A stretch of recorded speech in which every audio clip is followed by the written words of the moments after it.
Well, one thing that we lawyers see is we see a couple of life events that cause people to come to our office to talk about a will or a trust or an estate plan.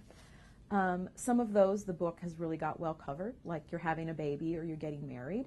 But one aspect that the book hadn't yet covered was, what if you've received some pretty severe news from the doctor? What if you've been diagnosed with a serious illness? That's another life event that we lawyers frequently see clients come to our office to talk about an estate plan for the first time.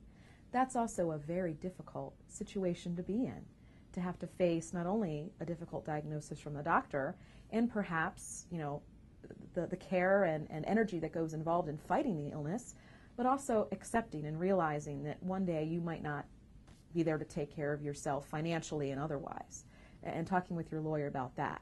So we've really been sensitive to that this is a very difficult and overwhelming situation, and we've tried to really walk through what it means for somebody who's suffering from a chronic illness to do their estate plan. What are the important elements, and what are the things that they need to tick off relatively quickly? One thing that is important for really any client, but especially those with a chronic illness, is preserving your independence for as long as you can. So keeping the person that's doing the estate plan in charge for as long as possible. How can the estate plan preserve independence? And when the estate plan can no longer preserve independence, when no one can preserve independence, how can we make sure that that person is taken care of as best as they can? And that doesn't fit into the usual estate planning box always. I'll give you a good example.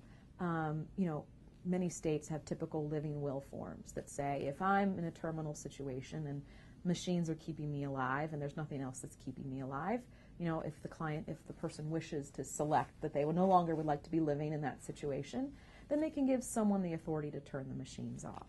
Well, if you're suffering from a chronic illness, that usual mold may not fit with what you're suffering from. You may need, life support longer or shorter. Depending on what illness you're suffering from, that plain vanilla living will form just may be completely inconsistent with what you want.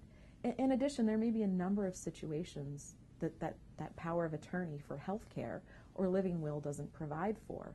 You may need special care for your illness. You may need certain things authorized that your agent wouldn't normally think of.